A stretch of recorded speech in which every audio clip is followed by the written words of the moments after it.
ഇന്നത്തെ പരിപാടി എന്താണെന്നറിയോ? ലിവറും കായും കൂടെ നമുക്കൊന്ന് ഫ്രൈ ആക്കിയാലോ? നമ്മളെല്ലാവരും ബീഫും കായും പോർക്കും കായും ഒക്കെ ഉണ്ടാക്കും അല്ലേ? പക്ഷേ ലിവറും കായും കൂടെ ഒന്ന് ഉണ്ടാക്കി നോക്കിയോ, നല്ല ടേസ്റ്റാണ്. ഞാൻ ഈ കൂടരിഞ്ഞ് പെരുന്നാളിൻ്റെ സമയത്തൊന്ന് ഉണ്ടാക്കി നോക്കിയായിരുന്നു. അപ്പം നല്ല ടേസ്റ്റ് വന്നു. അപ്പം നിങ്ങളെയും കൂടി ഒന്ന് കാണിച്ചു തരണ്ടേ? എങ്ങനെ ഉണ്ടാക്കാൻ നോക്കാം, വായോ.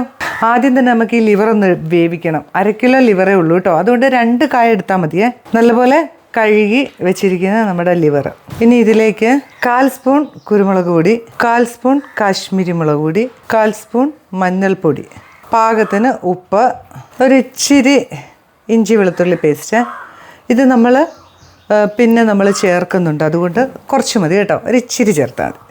ഇനി പാകത്തിന് കുറച്ച് വെള്ളം. നമുക്കിതൊരു 2 വിസിൽ അടുപ്പിക്കുക. അതിന് ശേഷം കായ നമുക്കിതിനകത്ത് ഇട്ട് കൊടുക്കാം. അപ്പോൾ രണ്ടും കൂടെ ഒന്നിച്ച് വേവുമ്പോൾ ആ ഫ്ലേവറൊക്കെ കായ്ക്ക് കിട്ടുവേ. അപ്പോൾ നമുക്ക് സ്റ്റൗ ഒക്കെ ഒന്ന് ഓൺ ചെയ്യാവേ. അടുത്തത് നമുക്ക് ഈ കായ ഉണ്ടല്ലോ ഒന്ന് അരിഞ്ഞെടുക്കണം. അതിനധികം സ്കിന്നൊന്നും കളയണ്ട, നല്ല വിളഞ്ഞ കായ ആയിരിക്കണം കേട്ടോ, അപ്പോഴാണ് ടേസ്റ്റ്. അപ്പം ഇങ്ങനെ ഒന്ന് വെറുതെ ഒന്ന് ചെത്തി വിട്ടാൽ മതി. 2ആയിട്ട് മുറിച്ചാൽ മതി കേട്ടോ. വെള്ളത്തിലോട്ട് അരിഞ്ഞിടണം, കറയുണ്ടല്ലോ. അപ്പോൾ അത് വെള്ളത്തിൽ കിടക്കട്ടെ. കായൊക്കെ അരിഞ്ഞ് വെള്ളത്തിലിട്ടിട്ടുണ്ട് കേട്ടോ. ഇനി നമ്മുടെ ലിവർ വേകട്ടെ. അതിനുശേഷം 2 വിസിൽ കഴിഞ്ഞിട്ട് നമുക്ക് ഇതും കൂടെ ഇട്ടിട്ട് ഒരു വിസിലും കൂടെ അടുപ്പിച്ചെടുക്കാം. അപ്പോൾ രണ്ടും ഒരുപോലെ വെന്ത് കിട്ടുവേ. അപ്പം ഉണ്ടാക്കാത്തവരൊക്കെ ആണെങ്കിൽ ഉണ്ടാക്കി നോക്കണം കേട്ടോ, നല്ല ടേസ്റ്റാണ്. ഞാനിത് ഉണ്ടാക്കിയപ്പോൾ എനിക്ക് അത്ര ഇഷ്ടപ്പെട്ടുകൊണ്ടാണ് നിങ്ങൾക്കും കൂടി ഒന്ന് കാണിച്ചു തരുന്നത്. അപ്പോൾ ഇത് വേകട്ടെ. കുക്കറിൽ 2 വിസിൽ വന്നിട്ടുണ്ട്. നമുക്കൊന്ന് സ്റ്റൗ ഒന്ന് ഓഫ് ചെയ്യാം, അതവിടെ ഇരിക്കട്ടെ.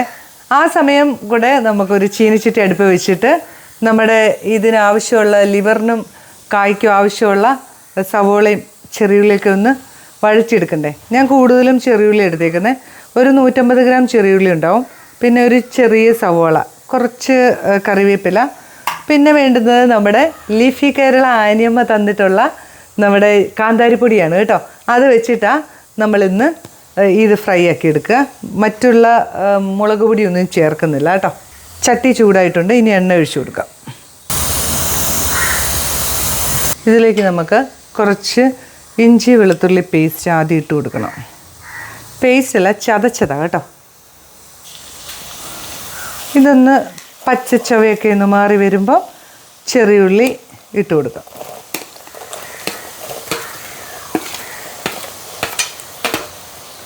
സവോളയും ഇട്ട് കൊടുക്കാവേ. പിന്നെ ഈ കറിവേപ്പിലയും കൂടെ ഇട്ട് കൊടുത്തേക്കാം. ഇത് നമ്മുടെ ഈ ബീഫും കായും ഉണ്ടാക്കുന്ന അതേപോലെ അല്ല കേട്ടോ, ഇത് ചെറിയ മാറ്റത്തോടു കൂടിയാണ് ഉണ്ടാക്കുന്നത്. കുറച്ച് ഉപ്പും കൂടെ ഇട്ട് കൊടുക്കാം. ഇത് നന്നായിട്ട് വഴരണേ. ചെറിയുള്ളിയൊക്കെ ഇവിടെ ഇരുന്നൊന്ന് വഴന്നോട്ടെ. ആ സമയത്ത് നമ്മുടെ കുക്കറൊന്ന് ഓപ്പണാക്കി നോക്കണം, ലിവറൊക്കെ എന്തായിന്ന്. ഇനി നമ്മൾ ഇതിലേക്കാണ് നമ്മുടെ കായ ഇട്ട് കൊടുക്കുന്നത്. നമുക്ക് ഈ ലിവറിലേക്ക് തന്നെ കായ എടുത്ത് വെച്ചിട്ടില്ലേ, അതങ്ങോട്ട് ഇട്ട് കൊടുക്കാവേ. അപ്പോഴാണ് കായ്ക്ക് ഇതിൻ്റെയൊക്കെ ആ ടേസ്റ്റൊക്കെ ഒന്ന് പിടിക്കുകയുള്ളൂ. ഇനി ഇതൊന്ന് വെന്തോട്ടെ. നമുക്കൊന്നും കൂടെ സ്റ്റൗ ഓൺ ചെയ്ത് കുക്കർ അടയ്ക്കാം. വേഗുന്നതനുസരിച്ച് വിസിൽ ഒരു 2 വിസിൽ വരട്ടെ, എന്നിട്ട് നമുക്ക് എടുക്കാം കേട്ടോ. അത്ര ഉണ്ടാവും, വേഗണം.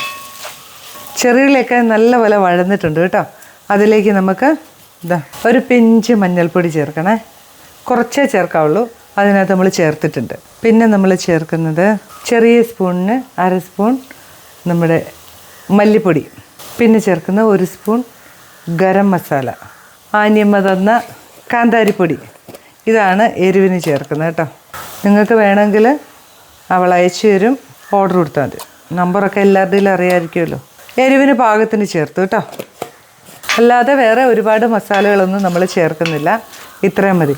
പിന്നെ കുക്കറിൽ വിസിലെന്ന് പറയുന്നത് നിങ്ങളുടെ ഓരോരുത്തരുടെയും കുക്കർ ഓരോ കമ്പനിയുടെ ആയിരിക്കും. അപ്പോൾ അതിനനുസരിച്ച് നിങ്ങൾ വിസിലിൻ്റെ നിങ്ങൾക്കറിയാമല്ലോ നിങ്ങൾ ഉപയോഗിക്കുന്നത്. അപ്പോൾ എൻ്റേത് ഇത്രയും വേണ്ടിയത് കൊണ്ടാണ് കേട്ടോ. അല്ലെങ്കിൽ വെന്ത് പോവുകയൊക്കെ ചെയ്യുമ്പോൾ അപ്പോൾ ആ വിസിലിൻ്റെ ഇത് നോക്കണ്ട, നിങ്ങളുടെ കുക്കറിൻ്റെ ഇതനുസരിച്ച് ഏകദേശം വേവ് നോക്കുക കേട്ടോ. നമ്മുടെ കായും ബീഫും ഒക്കെ നന്നായിട്ട് വെന്തിട്ടുണ്ട്. ഇനി ഇതിനകത്തൊരു കുറച്ച് വെള്ളമുണ്ട്. ആ വെള്ളവും കൂടെ ആകുമ്പോൾ ഇത് നല്ലപോലെ കറക്റ്റ് ആവുമേ. അപ്പം നമ്മുടെ പൊടികളൊക്കെ ചേർത്ത് കഴിഞ്ഞിട്ട് നമ്മുടെ മസാലയും റെഡി ആയിട്ടുണ്ട്. ഇനി നമുക്കിതാ നേരെ അങ്ങോട്ട് തട്ടിയേക്കാം. കണ്ടോ, വെള്ളത്തോടെ അടക്കം നമുക്ക് തട്ടാവേ. ഇനി ഇത് നന്നായിട്ടൊന്ന് ഡ്രൈ ആയി വരട്ടെ. ഇത് ഒന്നാമതേന്ന് പറഞ്ഞാൽ ഇതിന് കാ അധികം വെന്ത് പോരുത്. കായുടെ വേവും നമുക്ക് കടിക്കാൻ കിട്ടണം. അതുപോലെ തന്നെ ലിവറിൻ്റെ വേവിൻ്റെ കണക്കും അറിയാമല്ലോ. അപ്പോൾ അത് നല്ലപോലെ ഒന്ന് ഡ്രൈ ആക്കി എടുക്കുക എന്നുള്ളതേ ഉള്ളൂ. ഇനി ഉപ്പൊക്കെ ഒന്ന് നോക്കണം കേട്ടോ. ഉപ്പും എരിവും ഒക്കെ നോക്കുക. പോരായ്മ ഉണ്ടെങ്കിൽ ഇട്ട് കൊടുക്കണം. നല്ല എരിവൊക്കെ ഉണ്ട്. ആനിമയുടെ കാന്താരിപ്പൊടി സൂപ്പറാണ്. ഇനി ഒരു ഇച്ചിരി ഉപ്പും കൂടെ വേണമെങ്കിൽ ചേർക്കാം. ഒരു നുള്ളുപ്പ് കേട്ടോ. ടേസ്റ്റ് മാത്രം ഒരു പിഞ്ചുപ്പ് അതിൻ്റെ ആവശ്യമുള്ളൂ. കുറച്ച് മതി. കാന്താരിയിൽ ചേർക്കുമ്പം തന്നെ കണ്ടോ അതിന് നല്ലൊരു കളറല്ലേ വരുന്നത്. നല്ല ടേസ്റ്റുമാണ്. 2 സ്റ്റേജിലും കഴിക്കാം കേട്ടോ. ഇതിങ്ങനെ ഈ ഒരു സിറ്റുവേഷനിൽ നമുക്ക് നമ്മൾ ഇത് തന്നെയായിട്ട് ലിവറും കായും കൂടെ വെറുതെ 4 മണിക്കൊക്കെ ആയിട്ട് കഴിക്കാം. കറിയായിട്ട് ചോറിൻ്റെ കൂടെയും നമുക്ക് കഴിക്കാം കേട്ടോ. അപ്പം ചോറിൻ്റെ കൂടെ കഴിക്കുകയാണെങ്കിൽ ഇച്ചിരി കൂടെ ഒന്ന് ഡ്രൈ ആയാൽ നല്ലതായിരിക്കും. അല്ലാതെ തന്നെ കഴിക്കാനാണെങ്കിൽ ഈ ഒരു ഇതാണ് നല്ലത് കേട്ടോ. ഇതാ നോക്കി, ഇങ്ങനെ നല്ല ടേസ്റ്റാണ്. ഈ സമയത്ത് കുറച്ച് മല്ലിയില ഇട്ടേ. ഇത് ഇഷ്ടമുള്ളവരിട്ടാൽ മതി കേട്ടോ. ചിലവർക്ക് കറിവേപ്പില തന്നെയായിരിക്കും ഇഷ്ടം. ഞാൻ ലാസ്റ്റ് ഇച്ചിരി കറിവേപ്പില ചേർക്കാം. ഇതിപ്പോൾ ഇച്ചിരി മല്ലിയില നല്ലതാണ്. അങ്ങനെ നമ്മുടെ പച്ച ഏത്തക്കയും ലിവറും കൂടെ ഉള്ള ഒരു ഫ്രൈ ഇവിടെ റെഡി ആയിട്ടുണ്ട്. എല്ലാവരും ഉണ്ടാക്കി നോക്കണം കേട്ടോ. ഇനിയിപ്പം നിങ്ങൾക്ക് ഒന്നും കൂടെ നല്ല പോലെ ഡ്രൈ ആകണമെങ്കിൽ അങ്ങനെ ആക്കാം. അല്ല ഈ സിറ്റുവേഷനിലാണ് ഇങ്ങനെ ആക്കാം. ഇത് എനിക്ക് തോന്നുന്നത് ഇങ്ങനെ കഴിക്കുന്നതാണ് നല്ലത്. അപ്പോൾ നമുക്ക് സ്റ്റൗ ഒക്കെ അങ്ങ് ഓഫ് ചെയ്യാവേ. എന്നിട്ട് ഇച്ചിരി പച്ചക്കറിവേപ്പിലയും ഒരു നുള്ള് പച്ച വെളിച്ചെണ്ണയും കൂടി ഒന്ന് ഒഴിച്ചാൽ പൊളിക്കും. കണ്ടോ, ഒരു ഇച്ചിരി ഒഴിച്ചാൽ മതി കേട്ടോ. എന്നിട്ട് അതങ്ങ് 1 മിനിറ്റ് അവിടെ ഇരിക്കട്ടെ. അതിന് ശേഷം നമുക്കെടുക്കാം. 1 മിനിറ്റ് ഒന്ന് മൂടി വയ്ക്കാവേ. എന്നിട്ട് അതൊന്ന് സെറ്റ് ആവട്ടെ. അതിന് ശേഷം നമുക്ക് വിളമ്പാം. അങ്ങനെ നമ്മുടെ കായും ലിവറും കൂടെയുള്ള ഫ്രൈ ഇവിടെ റെഡി ആയിട്ടുണ്ട് കേട്ടോ. അപ്പോൾ എല്ലാവരും ഉണ്ടാക്കി നോക്കിയിട്ട് അഭിപ്രായങ്ങളൊക്കെ പറയണം. പുതിയൊരു വീഡിയോ ആയിട്ട് ഞാൻ വരുന്നതായിരിക്കും. ബൈ.